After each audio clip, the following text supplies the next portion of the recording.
যখনই ভার্সিটিতে আমি ঢুকবো ঠিক তখনই দেখতে পেলাম একদল ছেলে মেয়ে একটা ছেলেকে র্যাগিং করছে। প্রথমে ছেলেটাকে উদুম কেলানি দেওয়া হলো, তারপর তাকে খালি গায়ে পুরো ভার্সিটি ঘোরানো হলো, যা আমি কখনো আশা করিনি। আজ আমার ভার্সিটিতে প্রথম দিন, আর যার উপরে যা বললেন তা হলো, আজকে আমি যখন ভার্সিটিতে ঢুকছিলাম তখন এই দৃশ্য দেখলাম। আমি ভেবেছিলাম ভার্সিটিতে আর এসব র্যাগিং ট্যাগিং হয় না, কিন্তু আমি ভুল ছিলাম। এবার আসুন আমার পরিচয় দেওয়া যাক। আমি রিহান, বাংলা ৩য় বর্ষে পড়ি, ঢাকা ভার্সিটিতে আসছি পড়াশোনা প্লাস ভালো হইতে। বাবা মা কেউ নেই, এক কথায় আমি একা। কিন্তু আমার 3টা ছোট ভাই আছে, যারা আমার নিজের ভাই না, কিন্তু তার থেকেও বেশি কিছু। তাদের নাম সিজান, মানিক, প্রীতম। আমি পা টিপে টিপে ভার্সিটিতে প্রবেশ করলাম। সবাই আমার দিকে এমন দৃষ্টিতে তাকিয়ে আছে, মনে হচ্ছে আমি যেন মঙ্গল গ্রহ থেকে আসছি। তাকানোর যথেষ্ট কারণ আছে, কারণ আমার পরনে ফুটপাথ থেকে কেনা একটা 150 টাকার শার্ট এবং একটা কম দামি প্যান্ট, পায়ে একটা লোটর স্যান্ডেল। আসল লোটর না, নকল। আমি সামনে থেকে এগোতে থাকলাম, কিন্তু হঠাৎই ওই র্যাগিং গ্যাং থেকে একটা মেয়ে আমায় ডাকলো। আমি এদিক সেদিক তাকিয়ে দেখলাম, তারপর ইশারায় বললাম আমি। ওই মায়েরা আমায় কইলো, আমিও যাইতে লাগলাম। ওখানে গিয়ে দেখলাম 7 জন মেয়ে ও 5 জন ছেলে। একটা মেয়ে পেছন দিকে হয়ে আছে, চুলগুলো হাঁটু পর্যন্ত। আর ওদের সবাইকে দেখে বুঝলাম যে এরা সবাই বড় বাবার বেগে যাওয়ার সন্তান। তারপর একটা মেয়ে নীলাদ্রি বলে ডাকলো এবং তার সাথে সাথে মেয়েটা ঘুরে দাঁড়ালো। বুঝতে আর বাকি হলো না যে এই মেয়ের নামে নীলাদ্রি। মেয়েটা অপরূপ সুন্দর। আমি একবার তার দিকে তাকিয়ে আবার চোখ সরিয়ে ফেলে মাথা নিচু করে রাখলাম। তারপর মেয়েটা বলা শুরু করলো, ও আচ্ছা, তা মিস্টার খ্যাত, নাম কি তোর? রিহান। ও আচ্ছা, কই থেকে যে আসছিস? দেখে তো মনে হয় ডাস্টবিন থেকেই উঠে আসছিস। ওয়াক থু। আর দেখে মনে হচ্ছে তুই ভার্সিটিতে নতুন। কি জন্য যে স্যারেরা তোদের মতো ফইনির পোলাদের এই ভার্সিটিতে ঢোকায়? শোন, আমি হলাম এখানকার এমপির মেয়ে, আর এরা সবাই ঢাকার বড় বড় বিজনেসম্যানের ছেলে মেয়ে। আর এখানে সবাই আমার কথা মেনে চলে। তোকে সব ডিটেলস জানিয়ে দিলাম। হঠাৎ করে 5টা বাইক ভার্সিটিতে প্রবেশ করলো। সবাই তার দিকে তাড়াতাড়ি ভেতরে যেতে লাগলো। নীলাদ্রির গ্যাংয়ের সবাইও। নীলাদ্রি যেতে চায়নি, কিন্তু ওর বান্ধবীরা ওকে জোর করে নিয়ে গেল। এখন ক্যাম্পাসটাতে শুধু রিহান আর ওই 5টি বাইকে বসে থাকা 10 জন ছেলে। বাইক থেকে ছেলেগুলো নামলো আর রিহানকে উদ্দেশ্য করে বলল, কি রে, সবাই পালিয়ে গেল, তুই গেলি না? তুই মনে হয় নতুন। শোন, আমি হলাম রাফাত ভাইয়ের ভাই মামুন, আর রাফাত ভাইয়ের নাম শুনলে পুরো ঢাকা কাঁপে। যা, তোকে একটা চান্স দিলাম, পালা। সিংহ তো সিংহ, তার সামনে যদি 1000টা বাঘ এসেও গর্জন ছাড়ে তবুও সে একটুও ভয় পায় না। কিন্তু সিংহ যদি একবার গর্জন ছাড়ে তাহলে 1000টা বাঘও লেজ গুটিয়ে পালায়। কে বে তুই? এত বড় সাহস তুই কই পাস? সাহস? সাহস আর বুদ্ধি এটা তো উপরওয়ালা সবাইকে দেয়, কিন্তু সবাই সেটার সঠিক ব্যবহার করতে পারে না। যে পারে দিন শেষে সেই বিজয়ী এই বাচ্চা মরার লড়াইয়ে। ভাই, এর সাথে এত বকবক করার কি আছে? চট করে ধরে শুট করে দাও। দাঁড়া, আমি তো এর সাহস দেখে অবাক হচ্ছি। এই কাজ একটা শিক্ষা দিয়ে যাব। এই, কে আসিস? ধরবেটাকে। সবাই মিলে আমাকে ধরে উদম কেলানি দিতে থাকলো। তাদের মার খেতে খেতে আমি নিচে পড়ে গেলাম, কিন্তু ওরা তাও আমাকে মারতেই আছে। আমি চুপচাপ মার খেয়ে যাচ্ছি, কোনো শব্দ করছি না। এক পর্যায়ে তাদের ফোনে একটা কল আসে এবং আজ বেঁচে গেলে বলে তারা চলে গেল। আমার গায়ে ওঠার মতো শক্তিও নেই। হঠাৎ আমি দেখলাম ভার্সিটির মেইন গেট দিয়ে সিজান, মানিক, প্রীতম ঢুকতেছে। তারা ওই ভার্সিটিতে পড়ে, বাংলা প্রথম বর্ষে। তারা আমাকে পড়ে থাকতে দেখে দৌড়ে আসে আমার কাছে। ভাই, আপনার এমন অবস্থা কি করছে ভাই? ভাই, আপনি একবার খালি নামটা বলেন। ভাই, ওরা আপনাকে মারলো, আপনি ওদের কিছু বলেননি কেন? তোরা থামবি? আমায় তোল আর বাড়ি নিয়ে চল, আজ আর ক্লাস করবো না। আচ্ছা ভাই, চলেন। তারপর ওদের সঙ্গে বাসায় চলে আসলাম, এসেই ঘুমিয়ে পড়লাম। পরের দিন ভার্সিটিতে ঢোকার সময় নীলাদ্রির গ্যাংয়ের ডাক, আমিও গেলাম। কালকে তো ভাব দেখাইতে গিয়া কেলানি তো ভালোই খাইলি বলেই সবাই হাসা শুরু করলো। আমি চুপচাপ মাথা নিচু করে বলি, সবসময় সিংহের হিংস্রতা দেখাতে নেই, কারণ সিংহ যদি সবসময় তার হিংস্রতা দেখায় তাহলে আশেপাশে থাকা পাতি বাঘগুলো জঙ্গলে ঢুকতে ভয় পাবে। এত কথা কি থেকে আসে? হ্যাঁ, তোকে বলেছি না আমাদের সামনে মাথা নিচু করে থাকবি, তা না করে তুই বড় বড় কথা ছাড়ছিস। হঠাৎই বেল পড়লো, সবাই যার যার মতো ভেতরে চলে গেল। তোকে তো আমি পরে দেখতেছি। বলে ভেতরে চলে গেল। আমিও একটা দীর্ঘশ্বাস ফেলে আমার ক্লাসরুম খুঁজতে খুঁজতে চলে গেলাম রুমে। আমি যখনই ভেতরে ঢুকতে যাব তখনই আমি যা দেখলাম আমি তা দেখে পুরাই অবাক। কারণ আমি আর নীলাদ্রি সেম ডিপার্টমেন্টেরই সেম বর্ষে। আমাকে গেটে দাঁড়িয়ে থাকতে দেখে নিশা, নীলাদ্রির বান্ধবী, নীলাদ্রিকে বলতেছে,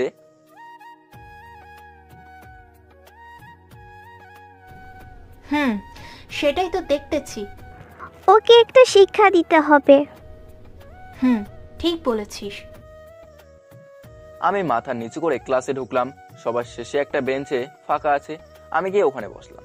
আমি যখন ভেতরে যাচ্ছিলাম তখন সবাই আমাকে দেখে কিরকম এক ঘৃণা ভরা দৃষ্টিতে তাকিয়ে দূরে সরে যাচ্ছিল। তাদের কাছে হয়তো আমি কোনো মানুষই না। আমার কাঁধে যে ব্যাগটা ছিল ওটাও খুব পুরাতন। আমি গিয়ে সবার শেষের বেঞ্চে বসলাম। আমি বসার পরপরই নীলাদ্রি আমার দিকে রাগের লুক নিয়ে আসতেছিল, কিন্তু তখনই ক্লাসে স্যার প্রবেশ করে, তাই আর সে আসলো না। স্যারও এসে আমার দিকে কিরকম এক ঘৃণা ভরা দৃষ্টিতে তাকালো। তারপরেই, এই ছেলে দাঁড়াও। জি স্যার, বলুন। তোমার নাম কি? রিহান। তোমার কি কোনো ভালো জামা কাপড় নেই? এগুলো কি পরে আসছো? মনে হয় ডাস্টবিন থেকে উঠে আসছো। স্যারের কথা শুনে সবাই হাসতে লাগলো। মনে হচ্ছে এখনই গিয়ে শালাকে শর্ট করে শুট করে দেই। মনে মনে আমি বললাম, আমি রাগ কন্ট্রোল করে বললাম, স্যার আমার মা বাবা কেউ নেই, আমি খুব গরিব, টিউশনি করাই নিজের খরচ চালাই। স্যারের হয়তো একটু মায়া হলো, তাই তিনি আমাকে বসতে বলল। স্যার তার মতো ক্লাস করাচ্ছে। ক্লাসের এক পর্যায়ে স্যার বললেন, কাল আমাদের ভার্সিটিতে একটা অনুষ্ঠান আছে, সেখানে এখানকার এমপি সহ আরও অনেক নামকরা ব্যক্তিরা উপস্থিত থাকবেন। সেখানে প্রতিটি ক্লাস থেকে 3 জন করে বক্তাকে বক্তব্য দিতে হবে। কিসের উপর স্যার? মাফিয়া। হোয়াট? মাফিয়াদের কাজের উপর, দেশের প্রতি তাদের কর্তব্যের সম্পর্কে। তো কে কে বলবা? স্যার আমি। ওকে, আর একজনকে? স্যার রিহান। হোয়াট? ও কি পারবে? স্যার আমি শিখিয়ে দিবনি। ওকে, সবাই ভালো করে প্র্যাকটিস করিও। বাবাই। আমি তো বাবাকে চরম সীমায়। লে হালুয়া, আমার কোনো কথাই শুনলো না। ওরা যা যা বললো তাই। এখন কি আর করার। স্যার যাওয়ার পর নীলাদ্রিরা আমার দিকে তাকিয়ে 32টা দাঁত বের করে হাসতেছে। আমার রাগ উঠে গেল। আমি ব্যাগ নিয়ে চলে আসলাম। ওরা কিছু বলতে চাইছিল, কিন্তু আমি দাঁড়ালাম না। এদিকে, ভাইয়া, আজ তোমাকে কেন জানি এত চিন্তিত লাগছে। এমনি, উনি কি ঢাকাতে চলে আসছে? কে ভাই? আর তুমি কাকে আপনি করে বলছো? যার নাম শুনলে কি না সবাই কাঁপে, সে আবার কাকে এত রেসপেক্ট করে? বুঝবি না তুই এসব। যার নাম শুনলেই শুধু আমি বাংলাদেশের পুরো মাফিয়া ওয়ার্ল্ড কাপে, আমি তাকে নিয়ে চিন্তিত। সে কি ঢাকায় চলে আসছে? কও কি? এটাই সত্যি। ভাইয়া, তোমাকে একটা কথা বলতে ভুলেই গেছি। কি? কালকে একটা খ্যাতমার্কা ছেলেকে হুদুম কেলানি খেলাইছি। কেন? বড় বড় লেকচার মারতেছিল। ও শোন, কাল ভার্সিটিতে একটা অনুষ্ঠান আছে, আমাকে যেতে হবে। ও আচ্ছা। এদিকে আমি ব্যাগ নিয়ে এসে ক্যাম্পাসের বকুল গাছটার নিচে বসে আছি। হঠাৎ দেখি সিজান, মানিক, প্রীতম 3টা মেয়ের পিছনে যাচ্ছে। আমি তো দেখে পুরো টাসকি খাইছি। ওরা হয়তো আমাকে দেখে নাই, তাই হয়তো এখনো এমন করছে। আমি আমার পকেট থেকে আমার আইফোন মানে নোকিয়া বাটন ফোন বের করে সিজানকে কল দিলাম। এদিকে, ধ্যাত, কে রে এই সময় কল করে? দেখ কে ফোন দিচ্ছে। দাঁড়া। সিজান ফোন বের করে দেখে, আরে শালা, ভাই ফোন দিছে। কি? তাড়াতাড়ি ফোন ধর আর স্পিকার অন কর। সিজান ফোন ধরলো। হ্যাঁ ভাই বলেন। করে তোরা? এই তো ক্লাসে। সেটা তো দেখতেই পাচ্ছি। তোরা কি ক্লাস করতেছিস? ওরা সবাই আশেপাশে ভয়ে ভয়ে তাকিয়ে দেখে বকুল গাছের নিচে আমি বসে আছি। লে, কাম সেরেছে, কপালটা বুঝি পুড়ল। হরে, তাই মনে হচ্ছে। অত কথা এখন বাদ দিয়ে চল তিনজনে মিলে গিয়ে ভাইয়ের পায়ে পড়ি। যেই বলা সেই কাজ। ওরা তিনজন মিলে ওখান থেকে এক দৌড়ে ভাই বলে চিল্লিয়ে গিয়ে আমার পায়ে পড়ছে। এই প্রীতম, তুই ওইদিকে একটু সরে যা না, ভাই ভালো করে ভাইয়ের পাটা ধরতে দে। তুই মানিককে বল, আমি পারবো না। আমিও পারব না। তোরা থামবি? ওঠ বলছি, ওঠ পাসার। ওরা সবাই পা ছেড়ে উঠল। শোন, আমি কিছু কথা বলি। প্রেম ভালোবাসা আমাদের জন্য নয় রে, কারণ আমাদের দিনই শুরু হয় রক্ত দিয়ে এবং শেষও হয় রক্ত দিয়েই। যেখানে আমাদের জীবনেরই কোনো নিশ্চয়তা নেই, সেখানে আরেকটা জীবনকে জড়িয়ে কি লাভ বল? তো ভাই চলো না আমরা এগুলো বাদ দিয়ে সাধারণ মানুষ হয়ে যাই। এই লাইনে আসা যত সহজ, বের হওয়া তার থেকে অনেক কঠিন। কিন্তু হ্যাঁ, আমি এই লাইন থেকে বের হব। আমি আমার মা বাবাকে দেওয়ার শেষ কথা রাখবো। আমি এখান থেকে বের হব, তার আগে আমাকে এই দেশটাকে অনেক বড় একটা চক্র থেকে, যেখানে সব রকমের খারাপ কাজ করে, সেটাকে ধ্বংস করতে হবে। কে সেটা চালায় বা সেটা কার, এটা আমি এখনো জানি না। এগুলো করার পর আমি নিজেই নিজেকে আইনের কাছে আত্মসমর্পণ করব। তারপর তারা আমাদের যে শাস্তি দেবে সেটা আমরা মাথা পেতে নেব। হ্যাঁ ভাই, হ্যাঁ, চলো না আমরা সাধারণ মানুষই বেঁচে থাকি। কেন ভাই, আমরা তো দেশের কোনো ক্ষতি করিনি, কোনো নির্দোষ মানুষকে মারিনি।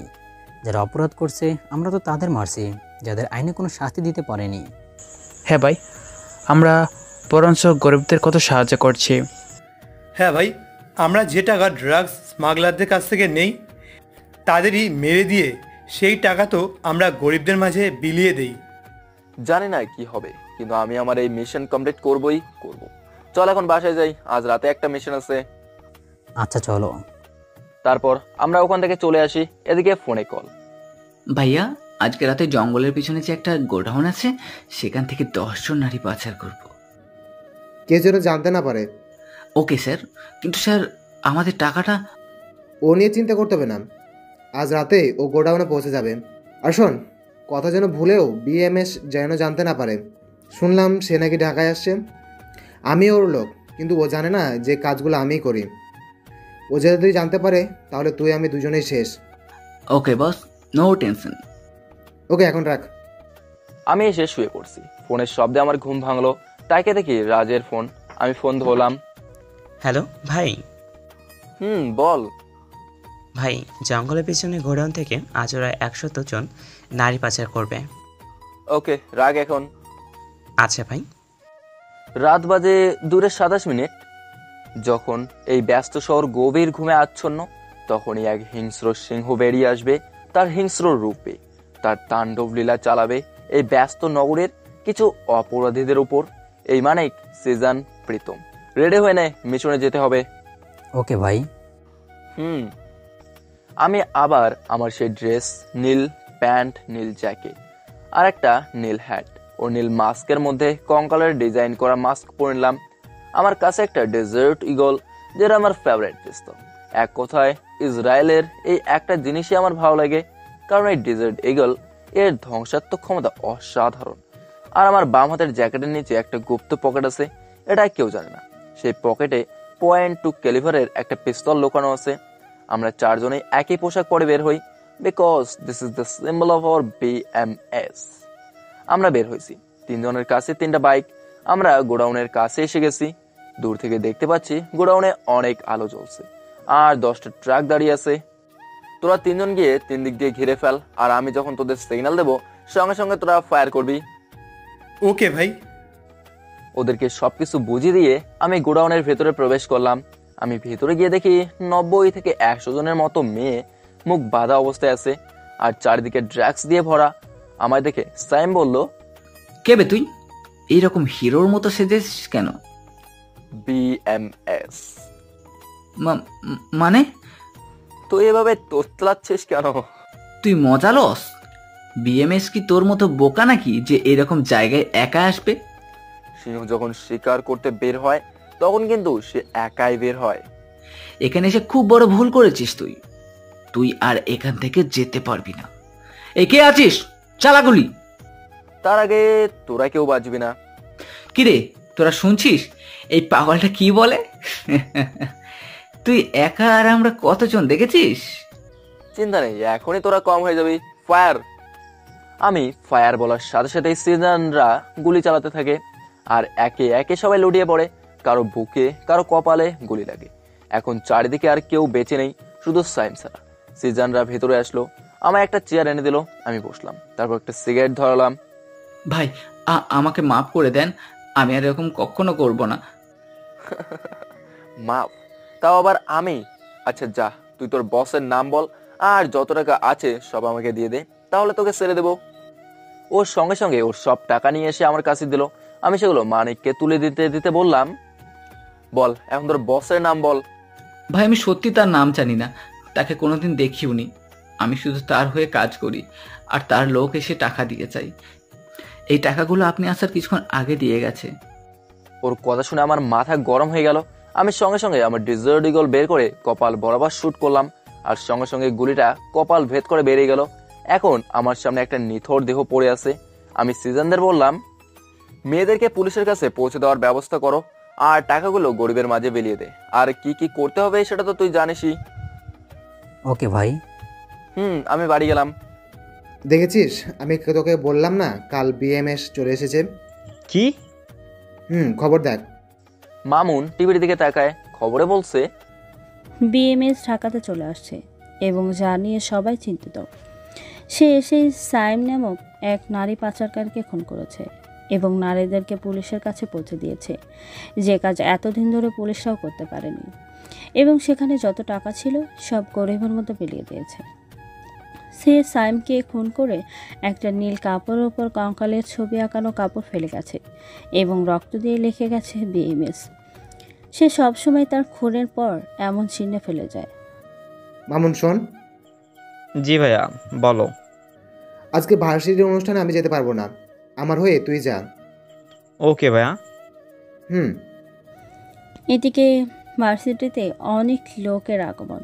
ভার্সিটির অনুষ্ঠান বলে কথা, অনেক গণ্যমান্য মানুষ এসেছে। নীলাদ্রির বাবা মানে এমপি সাহেব এসেছে।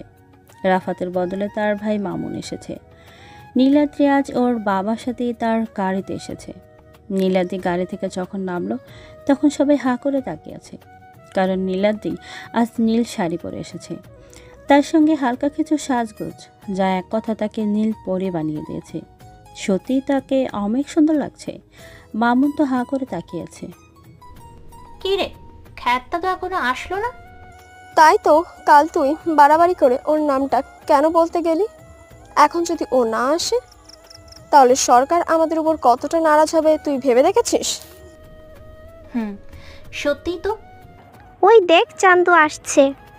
নীলাদ্রি সহ তার সব বান্ধবীরা রাইসের কথা মতো তাকায়, দেখে আমি আসতেছি। গতকালের চেয়ে আজ আমাকে একটু পরিবারে লাগছে। আমি দূর থেকে দেখতেছি নীলাদ্রিরা আমার দিকে তাকিয়ে আছে। আমি ওদের দিকে পাত্তা না দিয়ে আমার মতো একটা চেয়ারে গিয়ে বসে পড়লাম। অনুষ্ঠান শুরু হলো। প্রথমে অতিথিরা সামান্য বক্তব্য পেশ করলেন। এরপর আসলো ছাত্রছাত্রীদের পালা, মাফিয়া সম্পর্কে তাদের মতামত দেওয়ার। প্রতিটি ডিপার্টমেন্ট থেকে 3 জন তাদের মতো করে বক্তব্য দিয়ে যাচ্ছে। সবার মতামত শুনে আমার হাসি পাচ্ছে। কেউ বলতেছে মাফিয়া খুব খারাপ, কেউ বলতেছে এরা দেশের আবর্জনা, কেউ বলতেছে এরা দেশের ক্ষতি করছে। সবার শেষে এলো আমার ডিপার্টমেন্টের পালা। প্রথমে রিশাদ গেল, সে তার মতো বক্তব্য দিয়ে আসলো। এরপর গেল নীলাদ্রি যখন স্টেজে উঠছিল তখন মামুন তার দিকে হা করে তাকিয়েছিল। নীলাদ্রির বক্তব্যটা ছিল এরকম। মাফিয়া, তাই না? এই মাফিয়া শব্দটা শুনলে সবারই মনে একটা আতঙ্কের সৃষ্টি হয়। আসলে আমার কাছে এই মাফিয়া শব্দ বা এইরকম মাফিয়ার কোনো মূল্য নেই, কারণ এরা দেশের তেমন কোনোই উপকার করে না। এরা দেশের ক্ষতিতে নিয়োজিত। এরা সব রকমের খারাপ কাজ, ড্রাগস স্মাগলিং থেকে শুরু করে নারী পাচারের মতো জঘন্য কাজের সাথে থাকে। এরা হলো দেশদ্রোহী।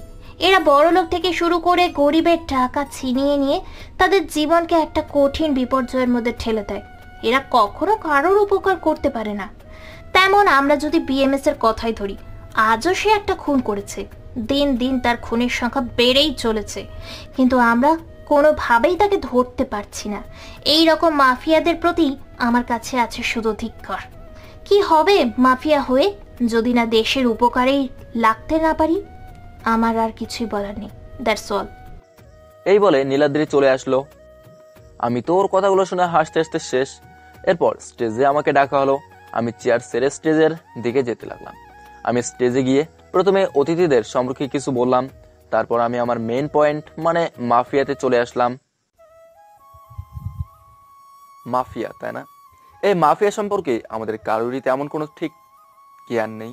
আমরা সকলেই মনে করি যে মাফিয়ারা হলো খারাপ লোক, দেশদ্রোহী, যেমনটা কিছুক্ষণ আগে মিস নীলাদ্রি বলে গেল। কিন্তু আমার কাছে মাফিয়া শব্দটা ঘৃণার নয়।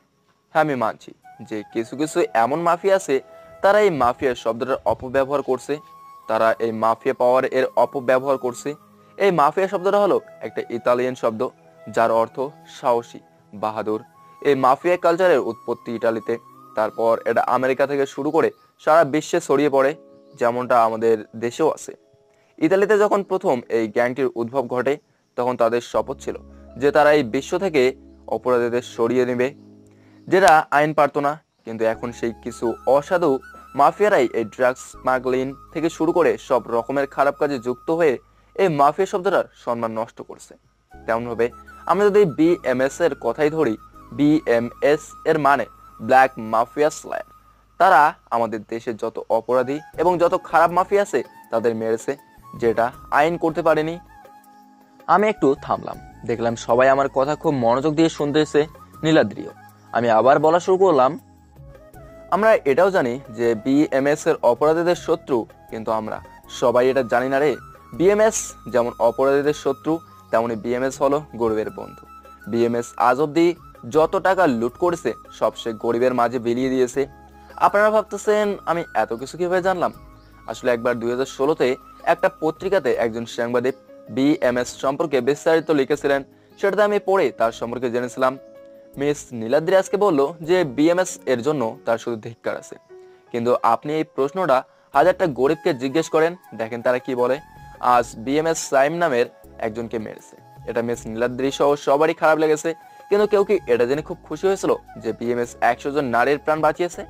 আপনারা শুধু দেখলেন সে খুন করেছে, কিন্তু এটা দেখলেন না কেন খুন করেছে বিএমএস। এবং আরেকটি কথা খবরে আজ এটাও বলেছে যে বিএমএস ওখান থেকে পাওয়া সব টাকা গরিবদের মাঝে বিলিয়ে দিয়েছে।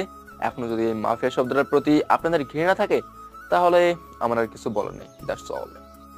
আমি যখন বলা শেষ করলাম, তখন দেখলাম সবাই কথাগুলো শুনে বসে থেকে উঠে দাঁড়িয়েছে এবং অতিথিরাও সবাই খুব জোরে হাততালি দিচ্ছিল, যেটা আমার খুব ভালো লাগে। এবং আমার ঠোঁটের কোণে আপনা আপনি এক হাসির রেখা চলে আসে। আমি স্টেজ থেকে নেমে আসলাম। আমি নেমে আসার পর যে আজকের অনুষ্ঠানটা পরিচালনা করতেছিল, মানে অ্যাঙ্কার ছিল, সে আমার খুব প্রশংসা করে। তারপরে এমপি সাহেব মানে নীলাদ্রির বাবা মাইক্রোফোনটা হাতে নিয়ে বলা শুরু করে, আসলে আমরা হয়তো সবসময় এই মাফিয়া শব্দটাকে ঘৃণা করে এসেছি, কিন্তু তখন আমরা এই মাফিয়ার এত বড় ব্যাকগ্রাউন্ড সম্পর্কে জানতাম না বা জানার চেষ্টাও করিনি। কিন্তু রিয়ান যা যা বলল সবই সত্য, কিন্তু বিএমএস এ তাদেরকে মেরে ঠিক করেনি। তারা উচিত ছিল তাদেরকে আইনের হাতে তুলে দেওয়া। অনুষ্ঠান শেষ হয়ে গেল। আমি গিয়ে সেই বেকুল গাছটার নিচে গিয়ে বসলাম। হাই, আমি নীলাশা। এরকম কথাতে আমি চমকে উঠলাম।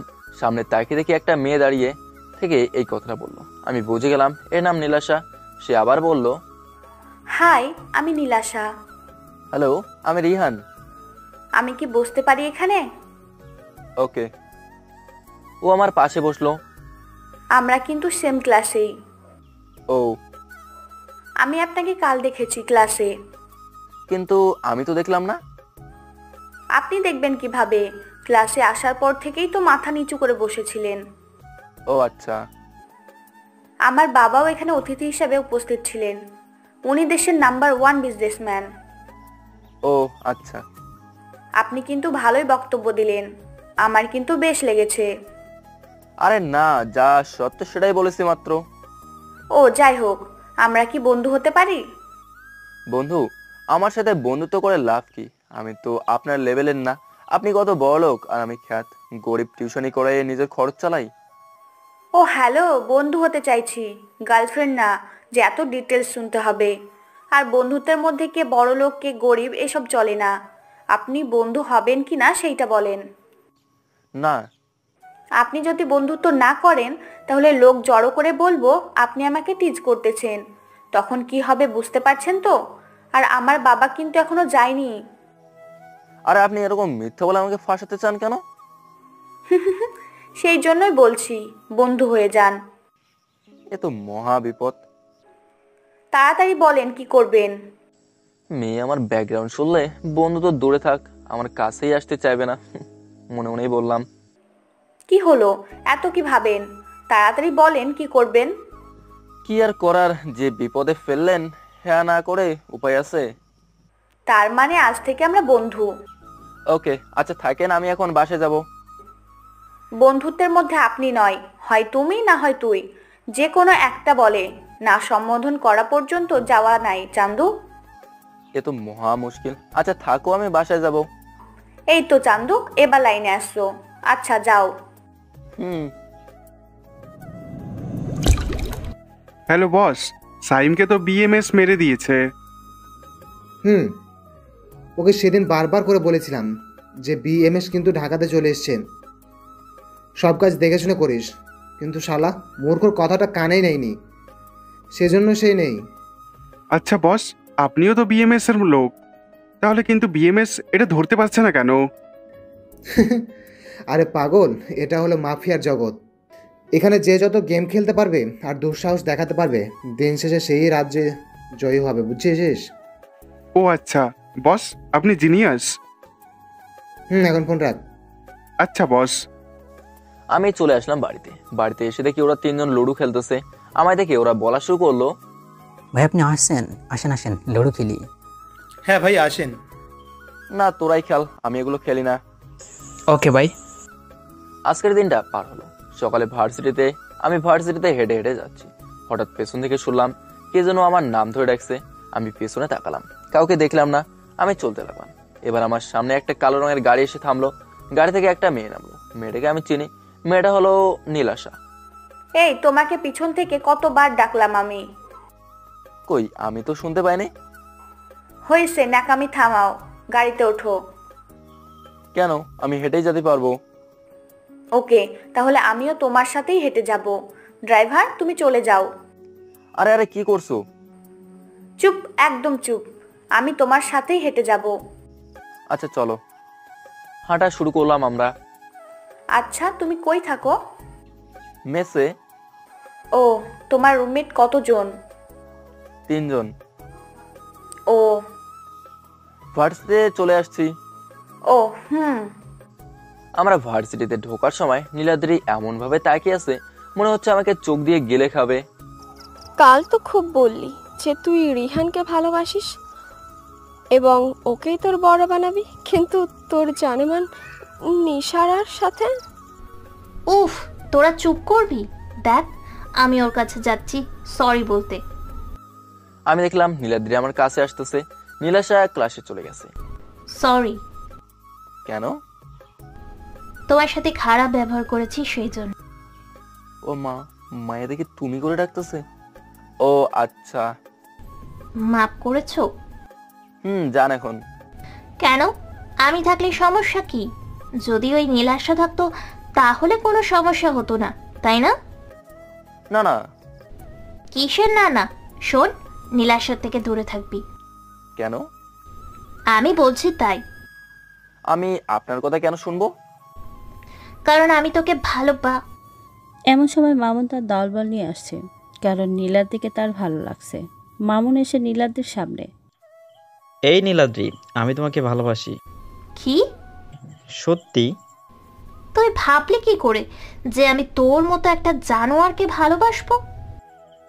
এই নীলাদ্রি, বেশি কথা বলিস না। নীলাদ্রির সঙ্গে সঙ্গে একটা চড় মেরে বলে, তোর সাহস কি করে হয় আমার হাত ধরার?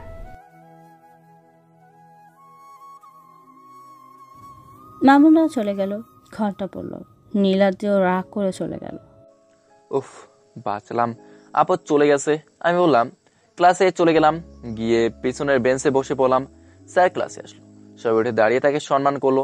তিনি বসতে বললেন, আমরা আবার বসে পড়লাম। রিহান। জি স্যার। কাল তো খুব ভালো বলেছো।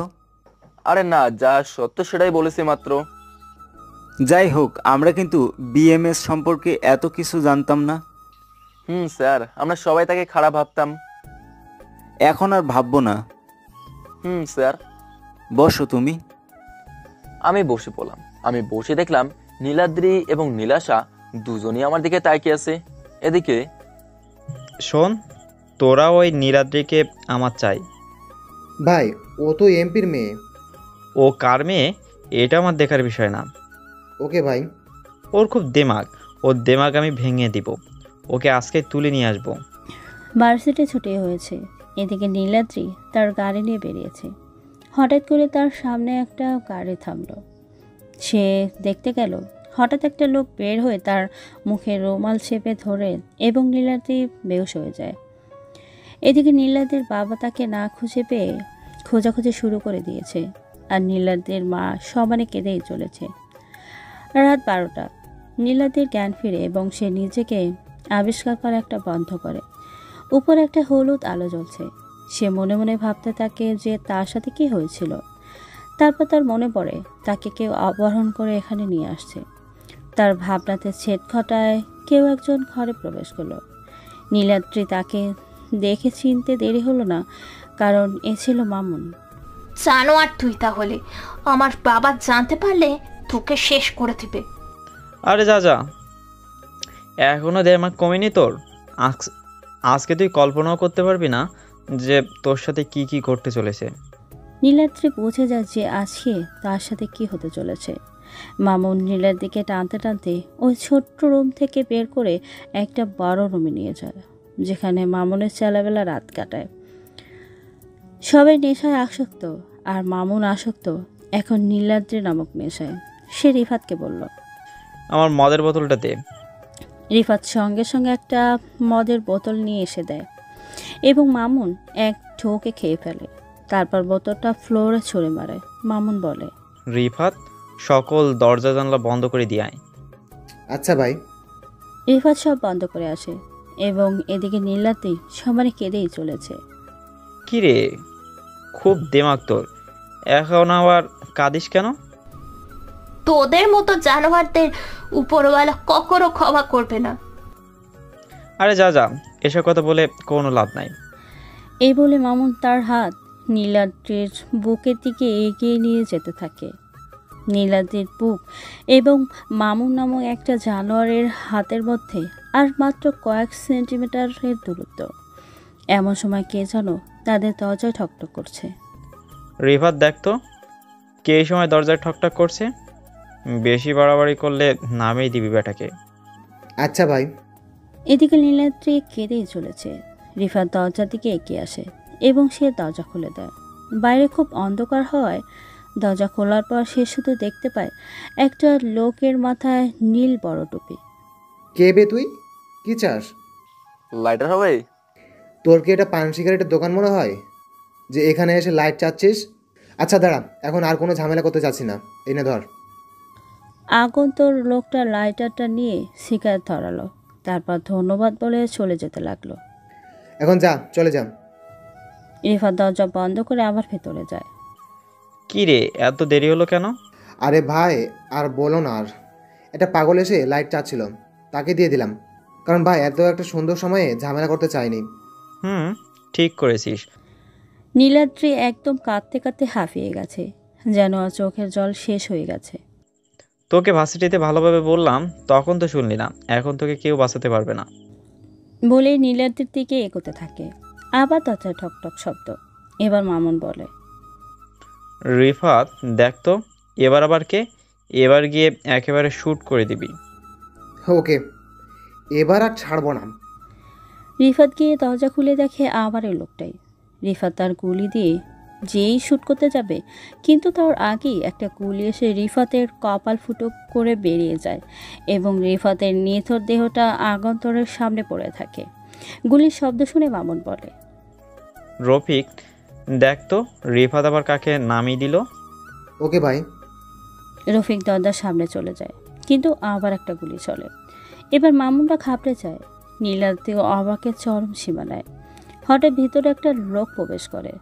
তার মুখে নীল mask, blue jacket, blue pant এবং ব্লু টুপি। কে বে তুই? বিএমএস। কি ভুলভাল বকছিস? রে, তুই তোতলাচ্ছিস কেন? তুই যাই হোস না কেন, দেখছিস আমরা কতজন আর তুই মাত্র একা। বনের রাজা যখন শিকার করতে বের হয় তখন কিন্তু সে একাই বের হয়। বলে আগন্তুক ডেজার্ট ঈগল গান বের করে গুলি করা শুরু করলো, আর একে একে সবাই মাটিতে লুটিয়ে পড়তে থাকলো। গুলি কারো কপালে, কারো বুকে গিয়ে লাগতে থাকলো। নীলাদ্রি এমন ঘটনা যেন ট্যাচু হয়ে আছে। এখন এই ঘরটায় শুধু 3 জন মানুষ বেঁচে আছে। তার মধ্যে একজনের রক্তের নেশা চেপে গেছে, আর একজন নারী নেশা আসক্ত, আর একজন ভয়ের সঙ্গে অবাক হয়ে আছে। এদিকে নীলাদ্রির বাবা এবং ওসি। আমার মেয়ের কোনো খোঁজ পেয়েছেন? না স্যার। আমার মেয়ে যদি কিচ্ছু হয় তাহলে আমি আপনাদের খবর করে ছাড়ব। Sorry sir. কিসের সরি? হ্যাঁ, একটা কাজও ঠিক মতো করতে পারেন না আপনারা। না জানি কোথায় কেমন আছে আমার মেয়েটা। সরি, আপনি কাঁদবেন না, আমরা আমাদের সর্বোচ্চ দিয়ে চেষ্টা করব। এমপি সাহেব ফোন কেটে দিয়ে নীলাদ্রির মার কাছে যায়। নীলাদ্রির বাবাকে দেখে নীলাদ্রির মা বলে, কি গো, মেয়েটার কোনো খোঁজ পেলে? না গো, কিন্তু খুব তাড়াতাড়ি পেয়ে যাব। আমার মেয়েটা যে এখন কোথায় আছে, কেমন আছে? ওর কিচ্ছু হবে না, আমি ওকে যত তাড়াতাড়ি সম্ভব খুঁজে আনবো। অন্যদিকে তোর আজকে লাস্ট দিন। মামুন তার গুলি বের করে যে বিএসএমকে মারতে যাবে তার আগেই বিএমএস গুলি চালায়, আর গুলিটা এসে মামুনের হাতে লাগে, আর তার হাতের গুলিটা ছিটকে পড়ে যায়। মামুন এবার বিএমএস এর সামনে বসে পড়ে। ভাই, এর মতো আমার মাফ করে দেন। আমার ডিকশনারিতে ক্ষমার নামক কোনো শব্দ নেই। প্লিজ ভাই, এবারের মতো মাফ করে দে।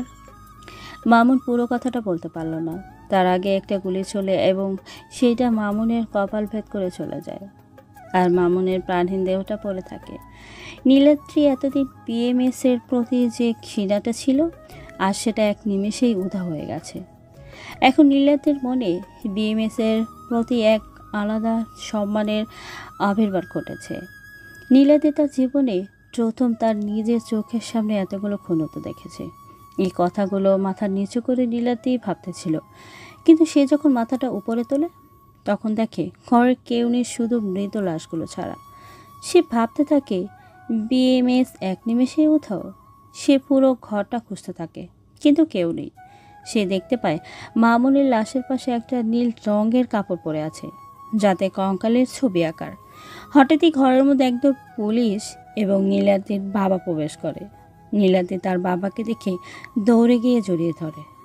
ভয় নেই মা, আমি এসে গেছি। এগুলো কিভাবে হলো মা? এদেরকে মারলো? বাবা, মামুন আমাকে তুলে নিয়ে আসে আমার ক্ষতি করার জন্য, কিন্তু বিএমএস এসে এদের সবাইকে মেরে আমাকে বাঁচিয়েছে। কিরে মা, তুই এগুলো কি বলছিস? বাবা, এগুলোই সত্যি। বিএমএস আমাকে বাঁচাইছে। আমি বিএমএস কে ভুল ভাবতাম, ও আসলে খুব ভালো। আচ্ছা মা, চল এখন বাসায় যাবি, চল। তোর মা তখন থেকে কেঁদে চলেছে। বাবা চলো। নীলাদ্রি এবং তার বাবা বাড়িতে চলে আসে। নীলাদ্রির মা নীলাদ্রিকে দেখে দৌড়ে গিয়ে নীলাদ্রিকে জড়িয়ে ধরে। মা, তুই এসেছিস? জানিস তোর জন্য কত চিন্তা হচ্ছিল। মা, আমিও খুব ভয় পেয়ে গেছিলাম।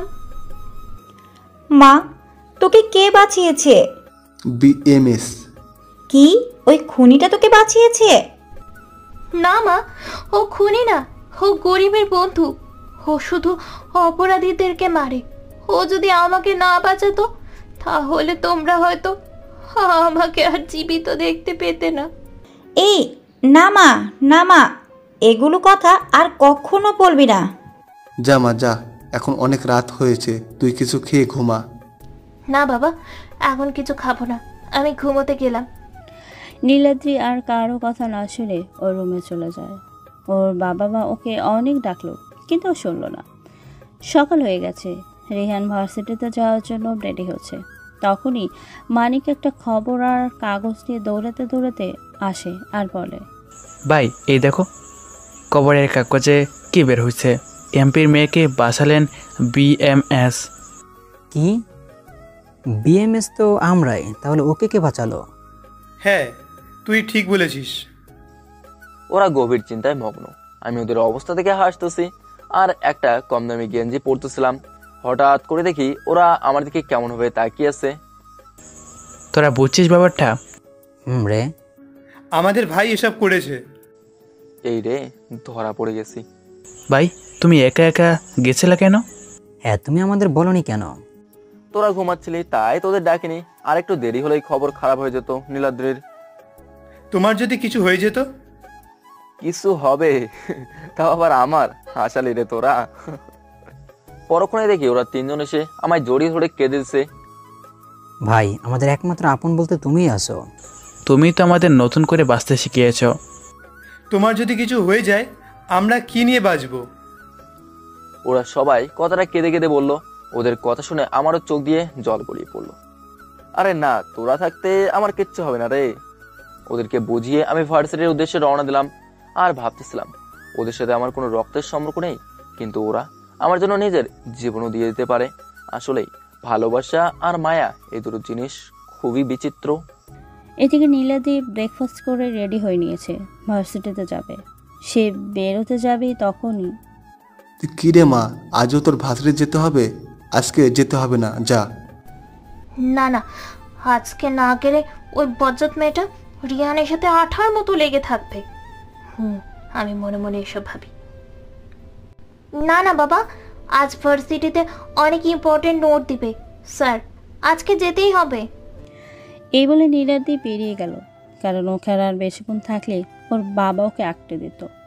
অন্যদিকে আমি আমার মতো হাঁটতেছি, কিন্তু আজও হঠাৎ করে পিছন থেকে কেউ ডাকতেছে। আমি পিছনে তাকালাম, কিন্তু কাউকে দেখলাম না।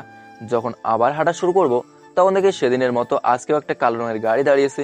আমি মনে করেছি এখানে নীলাশা আছে, তাই আমি বলা শুরু করলাম, দেখো নীলাশা, আমার সামনে গাড়ি নিয়ে এসে লাভ নেই। আমি হেঁটেই যাব, তুমি গাড়িতেই যাও, আর তোমার আমার সাথে হেঁটে যাওয়া লাগবে না। আমি এক নিঃশ্বাসে এগুলো বললাম, কিন্তু পরে যা দেখলাম তা দেখে আমি অবাক। কারণ গাড়ির গ্লাসটা নামিয়ে যে মুখটা বের করলো সে আর কেউ নয়, সে হলো নীলাদ্রি। নীলাদ্রির মুখটা একদম রাগে লাল হয়ে আছে। গাড়িতে ওঠো। কেন? আমি উঠতে বলেছি তাই। না না, আমি হেঁটেই যেতে পারবো। বেশি কথা বলিস না, তাড়াতাড়ি ওঠ। আমি আর কোনো কথা বললাম না। যে পরিমাণ রেগে গেছে, আমি চুপচাপ গাড়ির পেছনের সিটটায় বসতে যেতে লাগলাম। আমাকে কি তোর ড্রাইভার মনে হয় যে তুই পেছনে বসবি? তাড়াতাড়ি সামনে আয়। এ তো দেখি 420 মিটার পার সেকেন্ডে রেগে গেছে। এখন বেশি কথা না বলে সামনে যাই, না হলে কপালে দুঃখ আছে, মনে মনে বললাম। আমি গিয়ে সামনে বসলাম। তারপর ও গাড়ি স্টার্ট দিয়ে ড্রাইভ করতে থাকলো, কিন্তু ও ভার্সিটির রাস্তা পার করে অন্যদিকে যেতে থাকে। আরে আপনি ওইদিকে যাচ্ছেন কেন? ভার্সিটি তো এইদিকে। নীলাদ্রি আমার দিকে চোখ গরম করে তাকালো। আমি আর কিছু বললাম না। হঠাৎ আমার ফোনে কল আসলো। আমি দেখি নীলাশা কল দিয়েছে। আমি একটা ঢোক গেলাম। নীলাদ্রি আমাকে জিজ্ঞেস করলো, কে ফোন দিয়েছে? চুপ হয়ে রইলাম। কথা কি কানে যায়নি? কে কল করেছে? নীলাশা। কি? ওই শাকচুনিটা? ফোন ধর আর স্পিকার অন কর। আচ্ছা। আমি কলটা রিসিভ করে স্পিকার অন করলাম। কই তুমি? এই তো আসতেছি। এতক্ষণ লাগে? আচ্ছা, তাড়াতাড়ি আসো, আজ তোমায় নিয়ে নদীর পাড়ে ঘুরতে যাব। আচ্ছা আচ্ছা, তুমি তাড়াতাড়ি আসো, বাই। ফোন কেটে দিল। এদিকে রাফাত তার ভাইয়ের মৃত্যুতে গভীরভাবে শোকাহত। সে মনে মনে ঠিক করে নেয় যে বিএমএসকে মেরে তার ভাইয়ের মৃত্যুর প্রতিশোধ নেবে। আমার ভাইকে যে কে মেরেছে তাকে আমি ছাড়বো না। বিএমএসকে আমি ধ্বংস করব বুদ্ধি দিয়ে। রাফাতের ডান হাত আশরাফুল। কিন্তু কিভাবে ভাই? এমবিপিএস অনেক মাথা ঠান্ডা খেলোয়াড়, ওকে মারা এত সহজ হবে না ভাই। আমিও ওর লোক, কিন্তু আমি এই মাফিয়া সিটিতে কিং হতে চাই। বিএমএস এর সাথেই গেম খেলবো। ওর কাছ থেকেই শিখা যে এই মাফিয়া গেম কিভাবে খেলেন। ওর সাথে এবার শুরু হবে মাফিয়া গেম। ওর বুদ্ধি দিয়ে মারবো ওকে। নীলাশা ফোন কেটে দিল। আমি দেখলাম নীলাদ্রি গাড়ি থেকে নেমে কাঁদতে কাঁদতে চলে যাচ্ছে। আমিও গাড়ি থেকে নেমে তার পিছে পিছে যেতে থাকলাম। সে সমানে কেঁদেই চলেছে। কাঁদতে কাঁদতে সে নদীর দিকে যেতে থাকে। আমি তার হাতটা ধরলাম। আমি জীবনে এই প্রথমবার কারো হাত ধরলাম। আরে ওদিকে কোথায় যাচ্ছেন আর কাঁদতেছেন কেন? মরতে যাচ্ছি, আর আমি কাঁদলে তোর কি? এগুলো কি আজে বাজে বকছেন? হ, আমি আজে বাজে বকছি, আমি পাগল, তুই যা। কথা বলতে বলতে নীলাদি দিল নদীতে ছাপ। নীলাদি সাঁতার পারত না, এটা রিহান জানত। এটা জানার পেছনে একটা গল্প আছে। রিহানও নদীতে ছাপ দেয়। নীলাদ্রির প্রায় ডুবুডুব অবস্থা। তখনই রিহান নীলাদ্রিকে ধরে নদী থেকে পাড়ে তোলে। দুজনেই কাক ভেজা হয়ে গেছে। আপনি কি পাগল হয়ে গেছেন? রিহান এবার নীলাদ্রির গালে কষে একটা চর মারে। ফর্সা গালটাতে একটা চর মারার কারণে লাল হয়ে আছে। নীলাদ্রি কান্না করতেছে। তোমার যদি কিছু হয়ে যেত তখন আমার কি হতো ভেবে দেখছো? নীলাদ্রির তো এমন অবস্থা পুরাই বোকা বনে গেছে। তার কাছে সব যেন কেমন এলোমেলো লাগছিল। আমার কিছু হয়ে গেলে তোর কি হতো? আমি তোর কে হই? চুপ হয়ে রইলাম। আর তুমি কিভাবে জানলে আমি সাঁতার পারি না? বলতেই হবে? থাক না কিছু রহস্য। আমার কিন্তু এগুলো ভালো লাগে না। তুমি বলবা কি বলবা না? বলতে তো চাচ্ছি না। শুধু আমি একা নই, তোমার পাঠক পাঠিকারাও জানতে চাই। তাই তুমি যদি এখন না বলো তাহলে আমি আবার নদীতে ঝাঁপ দেব। আচ্ছা বলবো, কিন্তু আগে বলো তুমি কি আমায় ভালোবাসো? জানি না। তাহলে আমিও বলবো না। হ, ভালোবাসি তোমায়, কিন্তু কখন কবে থেকে এটা আমি নিজেও জানি না। তাহলে আজকের ঘটনা শোনার পর থেকে তুমি আর আমায় ভালোবাসবে না? কেন? তাহলে শোনো। বলো। আশরাফকে চেনো? ওনার কথা আমার বাবার মুখে শুনেছি। উনি আর আমার বাবা নাকি বেস্ট ফ্রেন্ড ছিল। তারা নাকি একে অপরকে ছাড়া কিছুই বুঝতো না। কিন্তু আমার বাবা ঢাকায় চলে আসে কাজের জন্য, আর উনি রাজশাহীতে চলে যান, কারণ উনি একজন ওসি ছিলেন এবং তার পোস্টিং হয়েছিল রাজশাহীতে। আমার যখন 11 বছর, তখন বাবা আমাকে বলে আমার প্রাণের বন্ধু আশরাফ আঙ্কেল আর তার পরিবার রোড অ্যাক্সিডেন্টে মারা যায়। সেই দিন আমার বাবা খুব ভেঙে পড়েছিল। আশরাফ আঙ্কেলের নাকি একটা ছেলে ছিল। আমার বাবা আর ওনার ইচ্ছে ছিল আমরা বড় হলে আমাদের দুজনকে বিয়ে দেবে, কিন্তু উনি তার আগেই পরিবার সহ মারা যান। সব মিথ্যে, সব মিথ্যে। আশরাফ সাহেব হলো আমার বাবা। নীলাদ্রি অবাক। অতীত আমার বাবাকে ওখানকার এক ড্রাগস স্মাগলার, তার নাম রিশান, সে আমার বাবা মাকে মেরে ফেলে, কারণ আমার বাবা ওখানে ওদের এগুলো খারাপ কাজ করতে দিত না। 2010 সালে আমার যখন 11 বয়স, দিনটা ছিল সোমবার। আমি বিকালবেলা আমার বন্ধুদের সাথে খেলা শেষ করে বাসায় আসি। আমি বাসায় ঢুকতে যাব, তখন দেখি রিশান তার লোকজন নিয়ে বের হচ্ছিল। আমি গিয়ে আমার বাসায় ঢুকি আর দেখি যে আমার বাবা মাকে ওরা গুলি করেছে। আমি এগুলো দেখে জোরে চিৎকার করে কাঁদতে কাঁদতে মার কাছে যাই। আমার মা ততক্ষণে মারা গেছে, আমার বাবা তখন বেঁচে ছিল। উনি আমাকে দেখতে পেয়ে বলল, বাবা, আমায় রিশান মেরেছে, আমি তো পারলাম না। তুই এই দেশে থেকে অপরাধীদের পরিষ্কার করিস বাবা, ব্ল্যাক মাফিয়াদের ধ্বংস করে দিবি বাবা।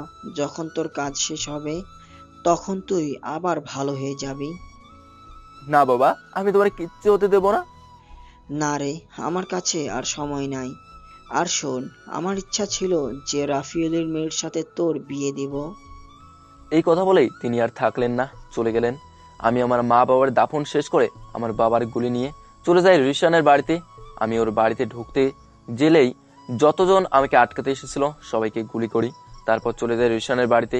গিয়ে দেখি ও বসে আছে। আমায় দেখে বলল, রিশান বলল, কে রে তুই এভাবে বাসায় ঢুকে পড়ছিস? BMS। ওকে আর কিছু বলার সুযোগ না দিয়ে শাট শাট করে 3টা গুলি চালাই। একটা ওর কপালে, আর একটা ওর বুকে, আর একটা ওর পেটে লাগে। ওখান থেকেই আমার শুরু হয় মাফিয়া লাইফ, BMS। তারপর আমি চলে আসি কুমিল্লাতে, আর ওখানেই আমার পরিচয় হয় প্রীতম, সিজান, মানিক। ওদের নিয়ে নেই আমার এই মাফিয়া রাজ্যে। ওরা আমার জন্য জীবনও দিয়ে দিতে পারে। আমি আস্তে আস্তে সব ব্ল্যাক মাফিয়াদের মেরে ফেলি, আর ওখান থেকে যা টাকা পাই সব টাকা গরিবদের মাঝে ফিরিয়ে দেই। সব ব্ল্যাক মাফিয়াদের আমি মেরে দিয়েছি। এখন শুধু এই ঢাকাতে একটা আছে। ঢাকাতে আসার আমার 2টা কারণ। এক হলো এখানে একজন ব্ল্যাক মাফিয়া আছে, আর দ্বিতীয় হলো তুমি নীলাদ্রি। বর্তমান আমি সব কথা বললাম মাথা নিচু করে। তারপর আমি মাথা নিচু করে বললাম, নীলাদ্রি তুমি যদি আমায় পুলিশে দিতে চাও দিতে পারো, কিন্তু এখন আমায় কেউ ধরতে পারবে না। আমি আগে লাস্ট ব্ল্যাক মাফিয়াকে মারবো, তারপর আমি নিজে আত্মসমর্পণ করব। আমি কথাগুলো শেষ করে নীলাদ্রির দিকে তাকালাম, দেখলাম নীলাদ্রির চোখে জল।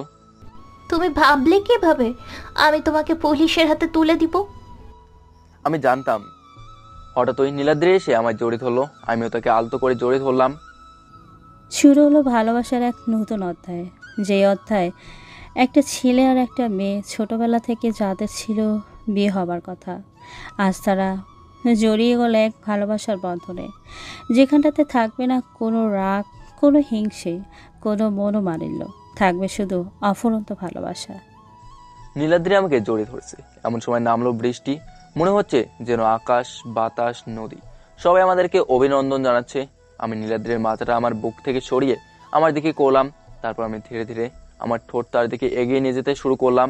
নীলাদ্রি এতক্ষণে তার চোখ বন্ধ করে নিয়েছে, তার ঠোঁট দুটো কাঁপতেছিল। আমি আমার ঠোঁট দুটা তার কপালে আলতো করে একটা চুমু এঁকে দিলাম।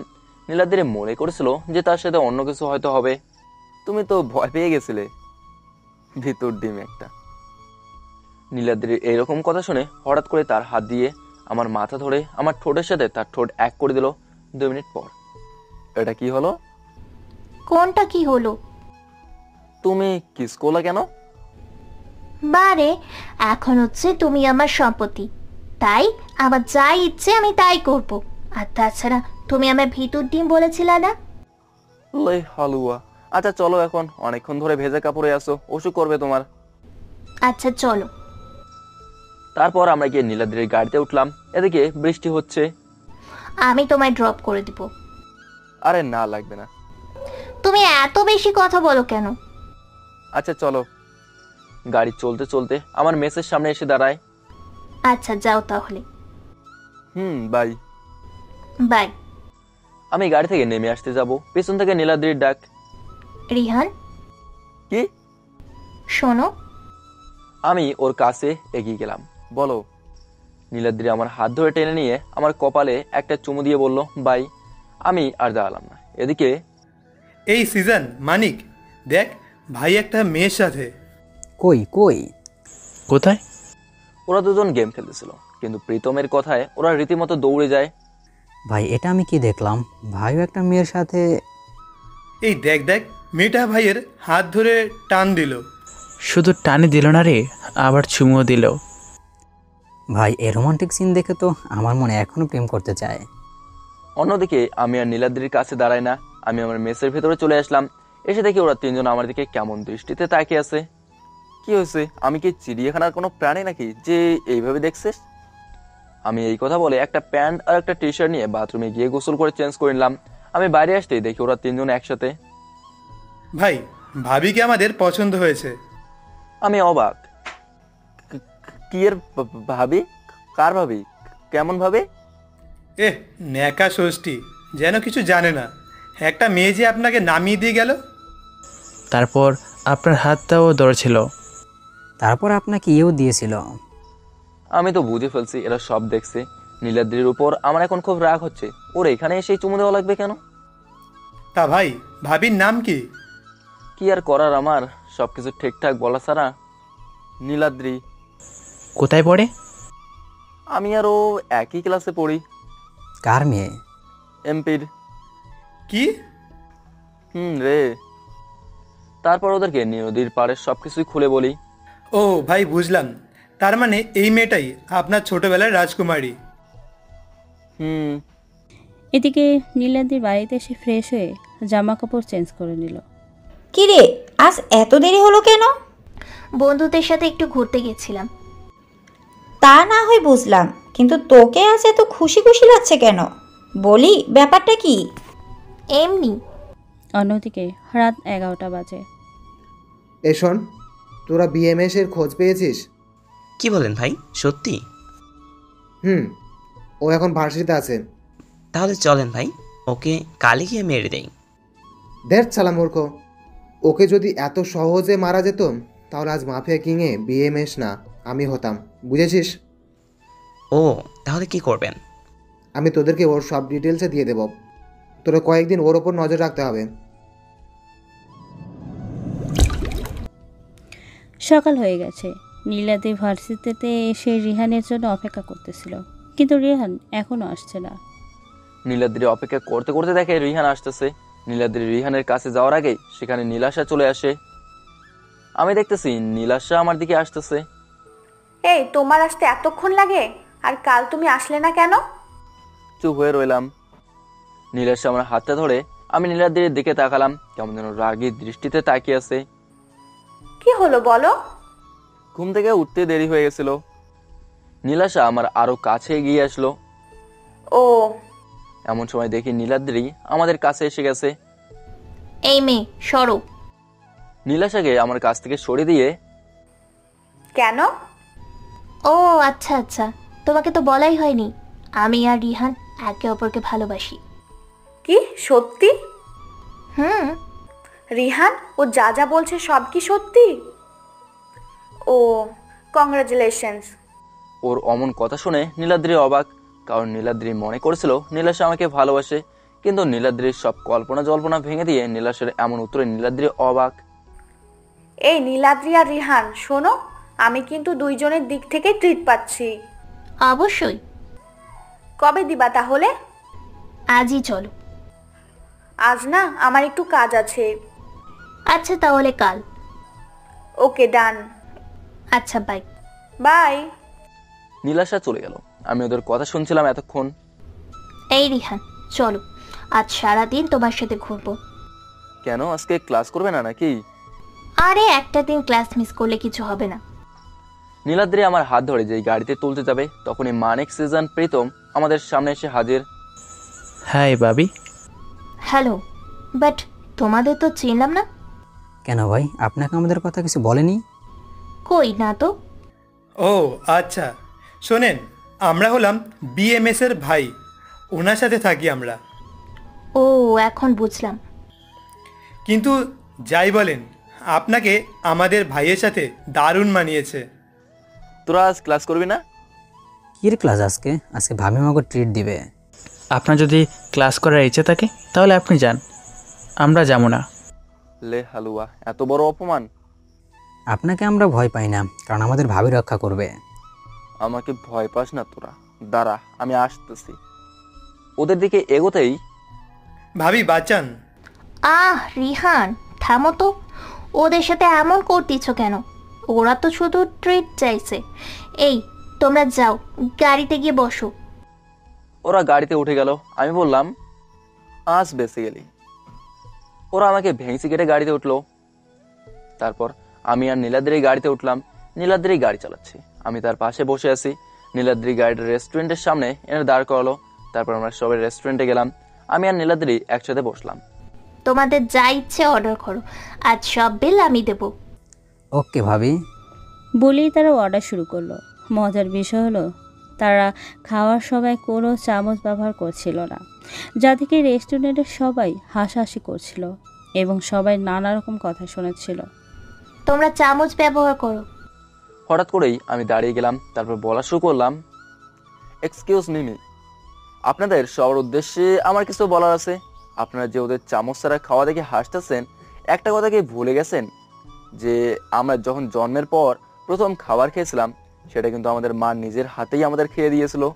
আমাদের মা কিন্তু প্রথম এই হাত দিয়েই আমাদের খাওয়া শিখেছিল। আমাদের দেশের স্বাধীনতার জন্য, আমাদের মাতৃভাষার জন্য, আমাদের বাঙালি সংস্কৃতির জন্য 30 লক্ষ মানুষ তাদের জীবন দিয়েছে। কিন্তু আজ সামান্য 2 দিনের বিদেশি রীতির জন্য আপনারা আমাদের বাঙালি রীতিকে দেখে হাসছেন। বাবা, ধিক্কার জানাই এমন বাঙালিকে যারা বিদেশি রীতির জন্য নিজেদের বাঙালি রীতিকে নিয়ে হাসাহাসি করে। আমি আর কিছু বললাম না, সেখান থেকে চলে আসলাম। আমি বাইরে দাঁড়িয়ে আছি। তারপর দেখি নীলাদ্রি সহ ওরা 3 জন আসতেছে। আমি বললাম, কি হলো, আসতে এত দেরি হলো কেন? আরে ভাই বলো না, তুমি যে বলে আসলে। তাতে সবাই তাদের ভুল বুঝতে পারছে। তারা তোমাকে খুঁজতে ছিল। আর ওরা সবাই এসে আমাদেরকে সরিও বলেছে। ও আচ্ছা, বুঝছি, এখন চলো। নীলাদ্রি, রিহান, জিহান, প্রীতম, মানিক দাঁড়িয়ে আছে। তারা গাড়িতে উঠতে যাবে তখনই পিছন থেকে 10-12 জনের মতো কিছু বকাটে ছেলে নীলাদ্রিকে নিয়ে বাজে বক্তব্য করছিল। আশিক ভাই, দেখেছো মালটাকে? রে, কি ফিগার! আমি আর চুপ থাকতে পারলাম না। কে বললি এই কথাটা? কেন কি করবি তুই? আমি বলেছি।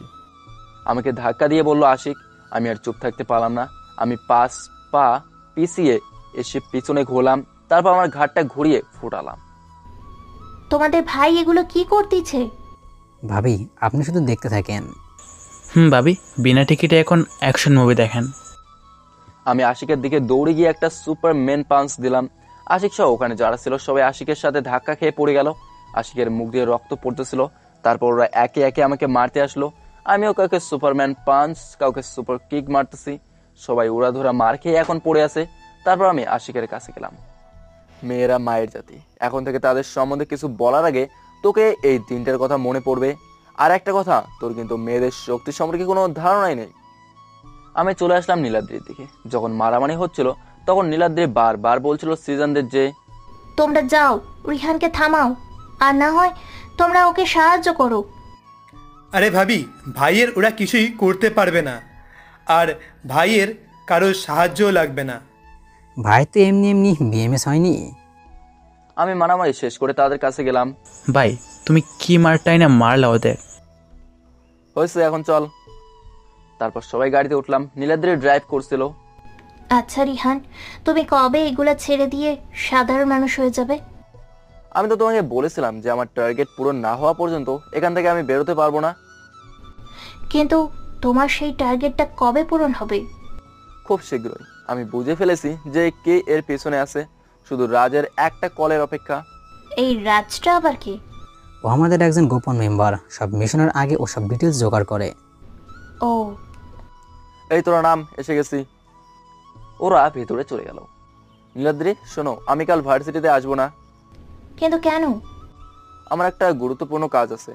ও আচ্ছা, হুম। সাবধানে থেকো বাবু, বাই। হোয়াট ইজ বাবু? আমি কি বাচ্চা নাকি? আরে আমি ভালোবেসে বললাম। ও আচ্ছা, বাই। বাই।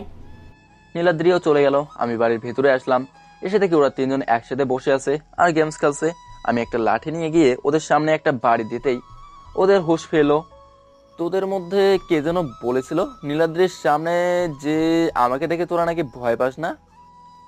ওরা একে অন্যজনকে দেখাচ্ছে। ওদের অবস্থা দেখে আমি হাসতে হাসতে শেষ। ভাই প্রীতম বলছিল। আরে শুধু শুধু আমায় বাস দিচ্ছিস কেন? ওই কথা তো মানিক বলেছিল। না ভাই, আমি বলিনি ওই কথা, সিজন বলেছে। আমি বললাম সবাই কান ধরে 10 বার করে উঠবস কর। ওরা তাই করলো। আমি ওদেরকে বললাম যে আজ রাতে এক জায়গায় যাব, রেডি থাকিস। রাত বাজে 1:17। যখন এই ব্যস্ত শহর গভীর ঘুমে আচ্ছন্ন, তখনই এক হিংস্র সিংহ পেরিয়ে আসবে। তার হিংস্র রূপে তার তাণ্ডব নীলা চালাবে এই ব্যস্ত নগরীর কিছু অপরাধের উপর। এই মানিক, সিজন, প্রীতম, রেডি হয়ে নেয়, মিশনে যেতে হবে। ওকে ভাই। আমি আমার সেই ড্রেস, নীল প্যান্ট, নীল জ্যাকেট, একটা নীল হ্যাট ও নীল মাস্কের মধ্যে কঙ্কালের ডিজাইন করা মাস্ক পরে নিলাম। আমার কাছে একটা ডেজার্ট ইগল, যেটা আমার ফেভারিট পিস্তল। এক কথা, ইসরায়েলের এই একটা জিনিসই আমার ভালো লাগে, কারণ এই ডেজার্ট ইগলের ধ্বংসাত্মক ক্ষমতা অসাধারণ। আর আমার বাম হাতের জ্যাকেটের নিচে একটা গুপ্ত পকেট আছে, এটা কেউ জানে না। সেই পকেটে .2 ক্যালিভারের একটা পিস্তল লুকানো আছে। আমরা চারজনই একই পোশাক পরে বের হই, because this is the symbol of our BMS। আমরা বের হয়েছি, তিনজনের কাছে 3টা বাইক। আজ আবারও এক হিংস্র প্রাণী বেরোবে, কিন্তু আজ রক্তের নেশা নয়, অন্য এক কাজে। আমাদের বাইকগুলো এসে একটা পুরনো গোডাউনের কাছে এসে থামলো। আর হ্যাঁ, সেই গোডাউনটা হলো রাফাতের গোডাউন। আমরা তিনজন বাইক থেকে নেমে গোডাউনের ভেতরে চলে গেলাম। আমাদের এমন পোশাক দেখে রাফাতের লোকেরা বলে, কে রে তোরা, এইখানে এসেছিস কোন সাহসে? এই কি বললি তুই? কেন শুনিসনি নাকি?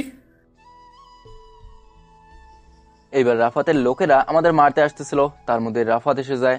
সে এমন দেখে তার লোকদের মধ্যে থেকে একজনকে কষিয়ে চর মারে। তারপর বলে, তোরা কি জানিস উনি কে?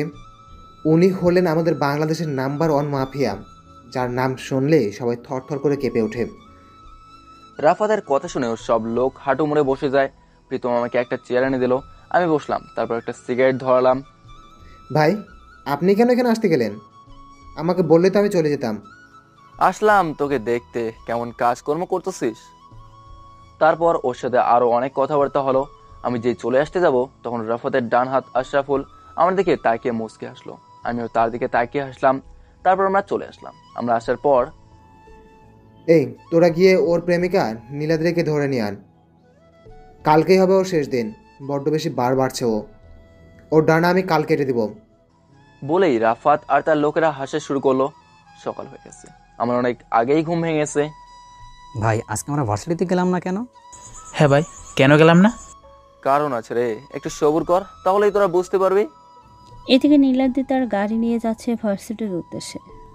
হঠাৎ করে তার গাড়ির সামনে পিছনে ডান বামে চারদিক থেকে 4টা গাড়ি এসে সেখান থেকে লোকজন টেপে নীলাদ্রিকে বের করে।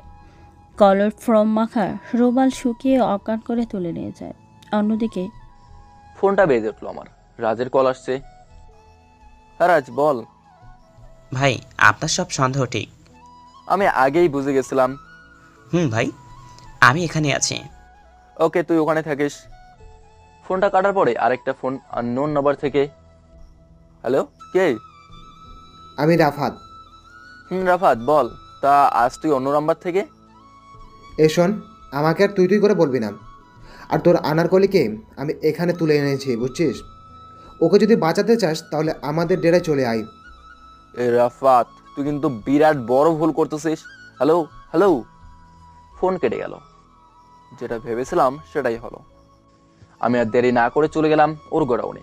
আজ আমি আমার আর বিএমএস এর ড্রেস না পরে সাধারণ ড্রেস পরে চলে গেলাম। শুধু আমার ফেভারিট গানটা নিয়ে বেরিয়ে পড়লাম। তোরা রেডি থাকিস, রাফাত নীলাদ্রিকে কিডন্যাপ করে আমাকে হুমকি দিচ্ছে। কি, ওর এত বড় সাহস? আমি গেলাম। তারপর আমি আমার বাইক নিয়ে বেরিয়ে গেলাম। আমি চলে আসছি রাফাতের গোডাউনে। রাফাতের গোডাউনে ঢুকে আমি দেখলাম নীলাদ্রির মুখ বাঁধা। সে আমাকে দেখেই কিছু বলার চেষ্টা করলো, কিন্তু তার মুখ বাঁধা থাকায় কিছু বলতে পারলো না। রাফাত আমাকে দেখে, আসুন হিরো আসুন। তুই এই কাজ করে অনেক বড় ভুল করেছিস। এই গলা নামিয়ে কথা বল। আর মনে রাখিস, এটা তোর এরিয়া না, তাই হিরোগিরি কম দেখা। আমি ওর কথা শুনে হাসতে থাকলাম। কিরে, অগ্রিম মৃত্যু শোকে পাগল হয়ে গেলে নাকি যে এরকম পাগলের মতো হাসছিস? না রে, আমি তোর মৃত্যু দেখতে পেয়ে হাসছি। শুন ভাই, এইসব তোর স্বপ্নই থেকে যাবে। আচ্ছা শোন, তোর মরার আগে শুনে যা, তুই যে ড্রাগস স্মাগলার নারী পাচারকারীদের খুঁজতে এখানে এসেছিস, সেটা আর কেউ নয়, সেটা হলাম আমি। কিন্তু তুই সেটা ধরতেই পারিসনি। আর আমি তোর সাথে থেকেই তোর সাথে গেম খেলেছি কিন্তু তুই সেটা ধরতেও পারিসনি। আর আজ তোকে মেরে আমি হব mafia king. Boys, so let starts. Okay গুলি করে সবাই ওর বুক ঝাঁঝরা করে দাও। কিন্তু কেউ তাকে গুলি করছে না দেখে রাফাত আবার বলা শুরু করলো। কি হলো? তোমরা দাঁড়িয়ে কি দেখছো? ফায়ার! কিন্তু কেউ গুলি চালাচ্ছে না। তারপর রিহান হাসা শুরু করলো। কি হলো? এরা কেন তোর কথা শুনছে না? এই কথা বলেই রিহান আবার হাসা শুরু করলো। তাহলে শোন, তোর ভাইকে মারার পর তোর ডান হাত হিসেবে যে তোর দলে যোগ দেয় সে হলো আশরাফুল, আর আশরাফুল হলো রাজ। আমার কথা শুনে রাফাত সহ ওখানে থাকা সবাই অবাক। ততক্ষণে সিজন প্রীতম মানিকও চলে আসছে। আমি আবার বলা শুরু করলাম। রাফাত শোন, তোর উপর আমার অনেকদিন থেকেই সন্দেহ ছিল তোর উপর। তখন তোর ভাই ছিল তোর ডান হাত, কিন্তু আমি তাকে মেরে দেই, কারণ সে নীলাদ্রিকে তুলে নিয়ে গেছিল। তোর ভাই মারা যাওয়ার পর আমি রাজকে তোর দলে ঢুকে দিলাম আশরাফুল হিসেবে। আর আশরাফুল ওরফে রাজ আমি তোর সব কুকুরতির খবর দিতে থাকে। আমি একটা শর্টের সময় খুঁজতেছিলাম তোকে মারার, আর সেটা এসেও গেল। শোন, এই মাফিয়ার দুনিয়াটা তোর মতো বাচ্চাদের জন্য নয় রে। এখানে যে যত তার শত্রুর সাথে গেম খেলতে পারে, জয় তারই হয়। রাফাত এই কথা শুনে তার গুলি বের করতে যেই আমাকে মারতে যাবে, তার আগে পেছনে থেকে একটা গুলি চলে, যেটা তার মাথার পেছন দিক দিয়ে ঢুকে কপাল ফুটো করে বেরিয়ে গেল। আর গুলিটা মেরেছে রাজ। চোখের সামনে রাফাতের নিথর দেহটা পড়ে থাকে। নীলাদ্রির বাঁধন খুলে দেওয়া হয়, তখন সে দৌড়ে এসে আমাকে জড়িয়ে ধরে কান্না করে দেয়। আজ তো তোমার মিশন শেষ, এখন তো সাধারণ মানুষ হয়ে যাও। চলো না, আমরা অনেক দূর চলে যাই। এখন আমি ভালো হয়ে যাব। কিন্তু তখনই পুলিশ এসে যায় আর বলে, hands up BMS, you are under arrest. আমি হেসে দিলাম তার কথা শুনে। ইন্সপেক্টর, আমি যদি না চাই তাহলে আমাকে কেউ ধরতে পারবে না, কিন্তু আমি আজ ধরা দেব, কারণ আমার মিশন শেষ। পুলিশ আমাকে হাত করা পরিয়ে নিয়ে যাবে। এমন সময় নীলাদ্রি, ওকে ছেড়ে দিন অফিসার। না নীলাদ্রি, তুমি আর বাধা দিও না, আমার জন্য অপেক্ষায় থেকো। নীলাদ্রি আর কিছু বললো না। তখন সিজন, প্রীতম, মানিক, রাজ ওরা বলে, ইন্সপেক্টর ভাইয়ের সঙ্গে আমরা জড়িত ছিলাম, তার প্রত্যেকটা কাজে আমরা জড়িত, তাই আমরা সমান অপরাধী ও দোষী। ওদের কথা শুনে আমার চোখ দিয়ে আপনা আপনি জল পড়লো। তারপর ইন্সপেক্টর আমাদেরকে নিয়ে চলে গেল। পরের দিন আদালতে তোলা হয়েছে আমাদের। আপনাদের কিছু বলার আছে? হ্যাঁ ইওর অনার। আমি একটা দীর্ঘশ্বাস ফেলে বলা শুরু করলাম। আমার বাবা একজন পুলিশ অফিসার ছিলেন, সে তার কর্তব্যের জন্য জীবন দেন। তিনি ড্রাগস স্মাগলারদের হাতে খুন হন এবং আমার মাও আমার বাবা মারা যাওয়ার আগে বলেছিল দেশ থেকে সন্ত্রাস দূর করতে। আমিও তাই করেছি। আইন যাদেরকে ধরতে পারেনি আমি তাদেরকে মেরেছি এবং তাদের কাছ থেকে পাওয়ার টাকা আমি গরিবদের মাঝে বিলিয়ে দিয়েছি। আমি আজ অব্দি কোনো নিরপরাধ মানুষকে মারিনি, আমি শুধু তাদেরকেই মেরেছি যারা অসংখ্য খুন করেছে। আজ আমি দেশ থেকে সব অপরাধীদের শেষ করেছি। আপনার কাছে যদি মনে হয় আমি কোনো দোষ করেছি, তাহলে আপনি যা শাস্তি দেবেন আমি সেটাই মাথে পেতে নেব। That's all your honour. অন্যদিকে সারা দেশে ছড়িয়ে পড়েছে বিএমএস গ্রেপ্তার রয়েছে। সারা দেশে সাধারণ মানুষরা আন্দোলন করছে। আদালতের সামনে অসংখ্য মানুষের ভিড়। তারা সবাই বিএমএসের মুক্তি দাবিতে আন্দোলন করছে, কারণ বিএমএস আজ অবধি কোনো নির্দোষ মানুষকে খুন করেনি এবং সে সর্বদাই গরিবদের সেবায় নিয়োজিত থেকেছে। তাই বিএমএসের মুক্তি চায়। অন্যদিকে আদালতের সবার চোখে জল। তারপর জজ সাহেব অনেক ভাবনা চিন্তা করার পর তার রায় দিচ্ছে। সকল দিক দিয়ে বিবেচনা করে আদালত এই সিদ্ধান্তে উপনীত হয়েছে যে বিএমএস ওরফে রিহান যাদেরকে খুন করেছে তারা সকলেই ড্রাগস স্মাগলার এবং নারী পাচারের মতন ঘৃণ্য কাজের সঙ্গে জড়িত ছিল। তাছাড়াও রিহান গরিবদের বন্ধু হিসেবে পরিচিত, কিন্তু সেই আইনকে নিজের হাতে তুলে নেওয়ায় এই আদালত তাকে 5 লক্ষ টাকা জরিমানা করেছে। এই রায় শোনার সাথে সাথে আদালত যারা উপস্থিত ছিল তাদের সবার মুখে হাসি ফুটল এবং যারা আন্দোলন করছিল তারাও আজ খুব খুশি। আমি আদালত থেকে বের হলাম। বের হয়ে দেখি অনেক অনেক মানুষ আমার জন্য অপেক্ষা করছে। আমি দেখলাম নীলাদ্রি সহ তার বাবা আছে, আর নীলাদ্রির সাথে আরো 4 জন মেয়ে যাদের আমি কখনো দেখিনি আগে। নীলাদ্রি আমাকে দেখে দৌড়ে এসে জড়িয়ে ধরে। তারপর তার বাবা আমাকে বলল, বাবা তুমি আমার বেস্ট ফ্রেন্ড আশরাফের ছেলে, এখন নতুন জীবন শুরু করো আমার মেয়েকে নিয়ে। আঙ্কেল। আমি সিজনদের খুললাম। তারা দেখি একটু দূরে দাঁড়িয়ে আছে। আমি তাদেরকে ইশারায় ডাকলাম। তারা মনে করেছিল আমি তাদের কথা ভুলে গেছি, কিন্তু তাদের ধারণা ভুল করে। আমি যখন তাদেরকে ডাকলাম তারা এক দৌড়ে এসে আমাকে জড়িয়ে ধরে কেঁদে দিল। আমি বললাম, তোরা আমার নিজের ভাইয়ের থেকেও বেশি কিছু, তোদেরকে ছেড়ে আমি থাকি কি করে? তারপর আমি নীলাদ্রিকে বললাম, নীলাদ্রি এদের 4 জনকে তো চিনলাম না, শুধু একজনকে চিনি, সে হলো নীলাশা।